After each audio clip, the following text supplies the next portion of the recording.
ഉഹദ് യുദ്ധത്തിലാണ് ഹബീബായ മുത്തുനബി സല്ലല്ലാഹു അലൈഹി വസല്ലം തങ്ങളുടെ മുൻപല്ല് പൊട്ടുകയും അവിടുത്തെ കാൽമുട്ടിനും കവളിനൊക്കെ പരിക്കുപറ്റിയത് ഉഹദ് യുദ്ധത്തിലാണല്ലോ. അന്ന് മിസ്അബ് ബിൻ ഉമൈർ റളിയല്ലാഹു അൻഹു എന്ന സഹാബി നബിതങ്ങളുടെ രൂപസാദൃശ്യമുള്ള സഹാബിയായിരുന്നു. മഹാനവറുകൾ കൊല്ലപ്പെട്ട സമയത്ത് സഹാബത്ത് അവര് ശത്രുക്കൾ പ്രചരണം നടത്തി നബിതങ്ങൾ വഫാത്തായി. അപ്പോ തൽഹത്ത് ബിൻ ഉബൈദില്ലാഹ് റളിയല്ലാഹു അൻഹു എന്ന സഹാബിയുടെ നേതൃത്വത്തിൽ 12ഓളം വരുന്ന സഹാബത്ത് നബി സല്ലല്ലാഹു അലൈഹി വസല്ലം തങ്ങളെ ചുമലിലേറ്റി കൊണ്ടുപോയി ഇരുത്തിയ ഗുഹയുടെ ഭാഗത്തേക്കാണ് നമ്മൾ പോകുന്നത്. നബിതങ്ങളെ അവിടെ കൊണ്ടുപോയി ഇരുത്തിയ സമയത്ത് നബിതങ്ങൾക്ക് നേർക്കുവന്ന അമ്പുകളൊക്കെ സഹാബത്ത് അവരുടെ ശരീരങ്ങൾ കൊണ്ട് ഏറ്റെടുത്തു.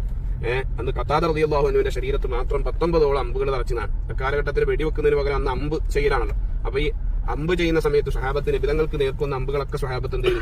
അവരുടെ ശരീരങ്ങൾ കൊണ്ട് ഏറ്റുവാങ്ങിയതൊക്കെ നമ്മളിപ്പോ പോകുന്ന സ്ഥലത്ത് വെച്ചിട്ട് കൂടുതൽ ആക്രമണം ഉണ്ടായ സ്ഥലമാണ്.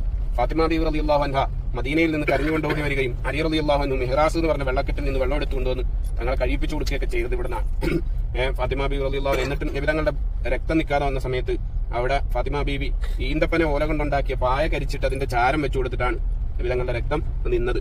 അപ്പൊ ആ ഗുഹ, ആദ്യത്തെ ഗുഹ നബിതങ്ങൾ തല ഉൾഭാഗത്തേക്ക് വലിച്ചപ്പം ആ പാറ ഉള്ളിലേക്ക് വലിഞ്ഞു എന്നൊക്കെ പറയപ്പെടുന്ന ഒരു ഗുഹയാണ് ആദ്യത്തെ ഗുഹ. രണ്ടാമത്തെ ഗുഹ അത് ഉഹദ് മല പിളർന്നതാണെന്നും ജിബ്രീൽ അലൈഹിസ്സലാം പിളർത്തിയതാണെന്നൊക്കെ പറയപ്പെടുന്ന ഗുഹയാണ് രണ്ടാമത്തെ ഗുഹ. ആ ഗുഹ നമുക്ക് അവിടെ നിന്ന് കാണാം. അവിടെ നിന്ന് വല്ലത്തു റായിഹത്തുൽ മിസ്ക് അത്താതഫൂറു മിൻഹു അത്തൽ ഇപ്പോഴും അവിടെ നിന്ന് സുഗന്ധം അടിച്ചു വീശുന്നുണ്ട് എന്നും സുൽത്താന്റെ രക്തത്തുള്ളികൾ അവിടെ വീണിട്ടുണ്ടെന്ന് ആ സ്ഥലമാണ് മുകളിൽ നമുക്ക് കാണാൻ കഴിയും. ഇവിടെ കാണുന്നത് ഒരു പള്ളിയാണ്.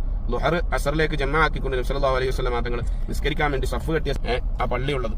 ആ പള്ളി നിസ്കരിക്കാൻ വേണ്ടി സഫ് കെട്ടിയ സമയത്ത് പ്രമുഖരായ പല സഹാബത്തും സഫിൽ ഇടമില്ലാതെ പ്രയാസപ്പെടുന്നത് കണ്ടപ്പോൾ നബി സല്ലല്ലാഹു അലൈഹി വസല്ലം തങ്ങൾ അവർക്ക് സൗകര്യം ചെയ്തു കൊടുക്കാൻ വേണ്ടി പറഞ്ഞു. സഫിൽ സൗകര്യം ചെയ്തു കൊടുക്കാൻ വേണ്ടി പറഞ്ഞപ്പോ ഖുർആൻ ആയത്തിറങ്ങാണ്. നബിതങ്ങൾ യാ അയ്യുഹല്ലദീന ആമനൂ ഇദാ ഖീല ലക്കും തഫസ്സഹൂ ഫിൽ മജാലിസി ഫഫസ്സഹൂ യഫ്സഹില്ലാഹു ലക്കും എന്ന് തുടങ്ങിയ സൂറത്തുൽ മുജാദലയിലെ 11ാമത്തെ ആയത്തിറങ്ങിയത്. യാ അയ്യുഹല്ലദീന ആമനൂ, സത്യവിശ്വാസികളെ, ഇദാ ഖീല ലക്കും നിങ്ങളോട് പറയപ്പെട്ടാൽ തഫസ്സഹൂ ഫിൽ മജാലിസി മജ്ലിസുകളിൽ സദസ്സുകളിൽ വിശാലത ചെയ്യാൻ നിങ്ങളോട് കൽപ്പിക്കപ്പെട്ടാൽ നിങ്ങൾ എന്ത് ചെയ്യണം? വിശാലത ചെയ്തു കൊടുക്കണം. എന്നാൽ അള്ളാഹു നിങ്ങൾക്ക് വിശാലത ചെയ്തു തരും എന്നർത്ഥം വരുന്ന ആയത്തിറങ്ങിയത് ഇവിടാണ്.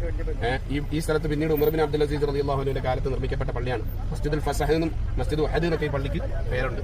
നമ്മൾ ആ മുകളിൽ കാണുന്ന ആ ഗുഹ ഉണ്ടല്ലോ, ആ സിമന്റ് ഇട്ട് അടച്ചിരിക്കുന്ന സ്ഥലത്ത്, അത് ഇന്നും പിന്നെ അവിടെ നബി സല്ലല്ലാഹു അലൈഹി വസല്ലം തങ്ങളെ കടത്തിയ ഒരു കല്ല് നമുക്കവിടെ കാണാൻ കഴിയും. ഒരു കല്ല്, ഒരു കട്ടിൽ പോലെ രൂപാന്തരപ്പെട്ട ആ കല്ല് നമുക്കവിടെ കാണാൻ കഴിയും. അത്രയും അത്ഭുതമുള്ള ഒരു സ്ഥലമാണ് ആ മുകളിലുള്ള ആ ഗുഹ.